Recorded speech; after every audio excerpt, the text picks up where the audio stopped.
में उपस्थित सभी को मेरा नमस्कार। आज का विषय है हाइड्रोसिल और हार्निया। इसमें मैं ये दो बातें विशेष करके बताने का प्रयास करूंगा। जिन्हें हाइड्रोसिल या हार्निया हो गए हैं उन्हें क्या क्या सावधानियां बरतना है, या हाइड्रोसिल और हार्निया ना हो उसके लिए हमें क्या करना चाहिए। सबसे पहली बात है, अगर हमें हार्निया की शिकायत लग रही है या हो गई है तो उसे सावधानी हमें ये बरतना है कि भारी चीज ना उठाए, कॉन्स्टिपेशन ना हो, खांसी ना हो और बहुत ज़्यादा वजन को हमें उठाना ना पड़े और निरंतर कोई भी चीज़ पे ज़्यादा प्रेशर देना ना पड़े, ताकि वो प्रेशर हमें उस हार्निया के पार्ट के ऊपर ज़्यादा लगती हैं, जिससे ये समस्या बढ़ने का डर रहता है। मैंने हाइड्रोसिल और हार्निया के लिए क्यों बोला, दोनों चीज़ में लगभग जो प्रिकॉशन है समान ही होते हैं।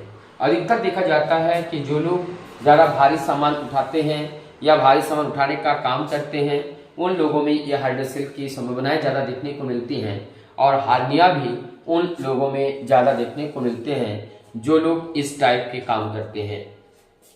और इसे ऑपरेशन के बावजूद भी हमें इस चीज़ का ध्यान रखना चाहिए, और अगर हम ध्यान रखते हैं तो हमारी ये हाइड्रोसिल और हार्निया जैसे बीमारी हमें बहुत ज़्यादा नुकसान नहीं कर पाते हैं। और यदि ये हमें जब हो ही जाए, अगर हाइड्रोसिल है तो उस हाइड्रोसिल का मतलब वहाँ एक गुफा बन जाती है, और उस हाइड्रोसिल्स के एकदम निराकरण करने के लिए आयुर्वेद के भी बहुत सारे मेथड है, और उसमें भी मेडिसिन इंजेक्ट की जाती हैं, और उसके बाद उससे उनको पानी निकालने के बाद उनको सुखाया जाता है। वो भी उनके लंबा प्रोसेस है, कभी और उसमें चर्चा करूँगा। और इसके साथ साथ उसमें लॉन्गोटे भी बांधे जाते हैं, और जो प्रिकॉशन मैंने बताया ये सारी प्रिकॉशन लिया जाता है, इससे ये समस्या दूर रहती है। और ये हार्निया के केसेस जिन लोगों का एक बार हो जाए उन लोगों का और भी होने की संभावना रहती है, तो इसीलिए कॉन्स्टिपेशन और भारी चीज ना उठाएं, खांसी से ध्यान रखें। खांसी हो जाए तो उनका तत्काल उसका मेडिसिन का लेने का कष्ट करें। तो अगर ये चीज़ अगर हम ध्यान रखते हैं तो ये समस्या हम दूर हो पाते हैं। हाइड्रोसिल का प्रॉब्लम ये सारे मेडिसिन से अगर नहीं होते हैं तो इनके सर्जरी करके भी इनको क्योर किया जा सकता है। और हार्निया में यहाँ पे अगर शुरू से पता लग जाए तो उसी में मैच लगाने से पहले वहाँ सपोर्ट दे करके भी हम हार्निया को ठीक कर सकते हैं। तो वो उसके लिए प्रिकॉशन जो है हमने उनको बताया। तो ये सारी चीज करने से हम हार्निया और हाइड्रोसिल से हम अपने को बचा सकते हैं। ये हार्निया और हाइड्रोसिल अधिकतर अगर हम जब केयरलेस होते हैं, अधिकतर केयरलेस होने से ये संभावनाएं बढ़ जाती हैं। और ये जो हार्निया के केसेस हैं, जो एजेड पर्सन है उन लोगों में और बच्चों में ये हो जाती हैं।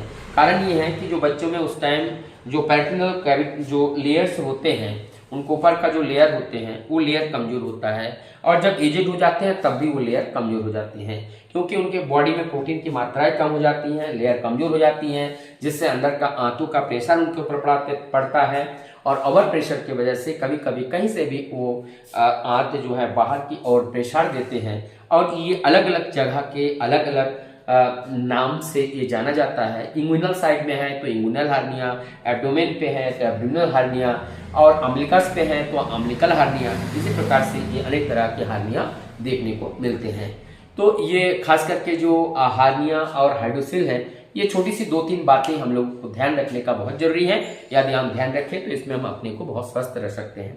मैं डॉक्टर दीपंकर मंडल आप लोग के सुस्वास्थ्य मंगल प्रार्थना करते हुए मैं यही प्रार्थना करता हूं कि आप लोग स्वस्थ रहे, और ये वीडियो ज़्यादा से ज़्यादा लोगों तक सब्सक्राइब शेयर कीजिए और लाइक कीजिए। और आगे के लिए नए वीडियो लाने के लिए हमें प्रोत्साहन बढ़ाने के लिए आप लोगों का सहयोग स्वरूप जो सब्सक्राइब आप लोग करके हमें सहयोग कर रहे हैं उसके लिए आप लोगों का बहुत बहुत धन्यवाद। सबको मेरा नमस्कार।